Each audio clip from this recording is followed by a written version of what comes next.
ఇది కాకుండా అప్పటికి ఇప్పుడు కాస్ట్ ఎక్స్క్లవేషన్,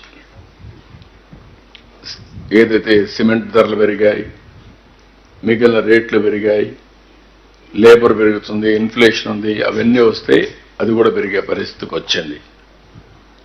ఇంకొక పక్క గవర్నమెంట్ ఆఫ్ ఇండియా ఇచ్చినటువంటి 8,242 కోట్లు ఇస్తే 2,334 కోట్ల రూపాయలు డైవర్ట్ చేశారు. డైవర్ట్ చేసి ఒక 2,000 కోట్ల రూపాయలు పెండింగ్ బిల్స్ పెట్టారు. దీంతో పనిచేయడం కూడా ఆపేశారు. ఎటు పనిచేయడానికి కూడా వీలు కాదు. ఏదైతే ఐఐటి హైదరాబాద్ వీళ్ళు వదిలిపెట్టేస్తే సిడబ్ల్యూసి ఆర్డర్ చేసి ఐఐటి హైదరాబాద్కి మొత్తం ఎగ్జామిన్ చేయమంటే వాళ్ళు వాస్తవం చెప్పే పరిస్థితికి వచ్చారు. డయాఫామ్ వాళ్ళ డ్యామేజ్ అవన్నీ కూడా వాళ్ళు ఎస్టాబ్లిష్ చేసే పరిస్థితికి వచ్చారు. ఆ తర్వాత కూడా నిర్ణయం చేయకపోతే అది ఎక్కడికక్కడ ఉండిపోయే పరిస్థితికి వచ్చింది. ఈరోజు యాక్చువల్ పరిస్థితి మీరు చూస్తే ప్రాజెక్టు సివిల్ వర్క్స్ అన్ని 71.93 ఆ రోజు మేము చేశాం. 3.84% మాత్రం వాళ్ళు చేశారు.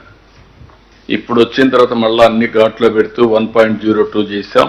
76.79% అయింది.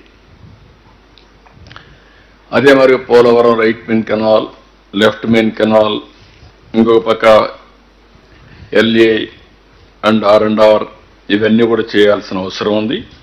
వీటికన్నిటికీ మీరు ఒకసారి చూస్తే మొన్న ఎన్నికల అవుతాను ఒకసారి వచ్చి చూసాం. అప్పటికి ఇంటర్నేషనల్ ఎక్స్పర్ట్స్ని వేశారు. వాళ్ళు పూర్తిగా అప్పటికి కంప్లీట్ చేసే పరిస్థితులు లేరు. ఆ తర్వాత రిపోర్ట్ ఇచ్చారు. ఆ రిపోర్ట్ వచ్చిన తర్వాత నేను కేంద్ర మంత్రి దగ్గరికి వెళ్ళాం, ప్రధానమంత్రి గారికి చెప్పాం, ఇంకొక పక్క ఫైనాన్స్ మినిస్టర్ రిక్వెస్ట్ చేశాం. 12,157 కోట్లు ఏదైతే ఫేజ్ 1, వీళ్ళు ఎప్పుడు ఈ ప్రాజెక్ట్ ఫేజ్ 1 లేదు, ఫేజ్ 1 కూడా క్రియేట్ చేశారు. 41.25 క్రియేట్ చేశారు. అది అడ్వాన్స్ స్టేజ్లో ఉంటే మళ్ళా నేను మొత్తంగా శాంక్షన్ చేయమంటే లేట్ అయిపోతుంది కాబట్టి ముందు కంప్లీట్ చేద్దామన్న ఉద్దేశంతో దాని కంప్లీషన్కి ఒప్పుకున్నాం. ముందు అది కంప్లీట్ కావాల్సిన అవసరం ఉంది. దీనికి 12,157 కోట్లు శాంక్షన్ చేశారు. 2,385 కోట్లు డబ్బులు కూడా రిలీజ్ చేశారు. అదే మరిగా దీని మీద ఆ డబ్బులంతా కూడా మనం వర్క్లు కూడా స్పీడప్ చేశాం, బకాయిలన్నీ క్లియర్ చేశాం. ఇంకొక పక్కన లెఫ్ట్ మెయిన్ కెనాల్ పనులు అనకాపల్లి వరకు పూర్తి చేయడానికి టెండర్లు కూడా పిలిచాం. ప్రాజెక్ట్ని పూర్తిగా కంప్లీట్ చేయడానికి ఒక యాక్షన్ ప్లాన్ కూడా తయారు చేశాం.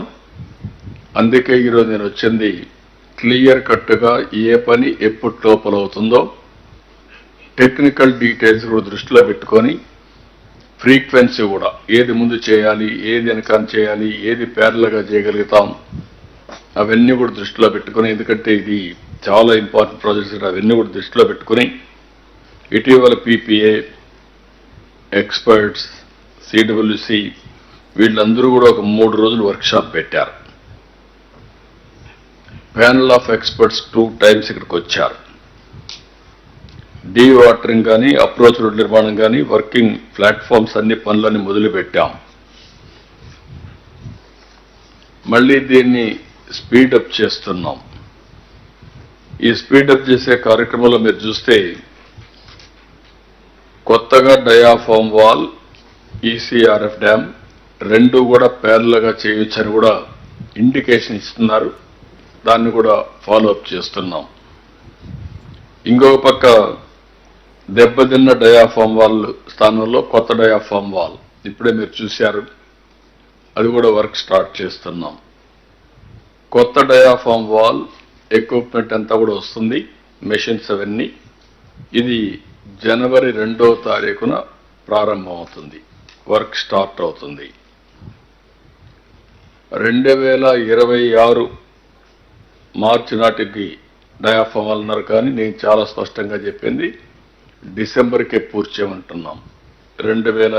25 డిసెంబర్కే డయాఫామ్ వాల్ పూర్తి కావాలని.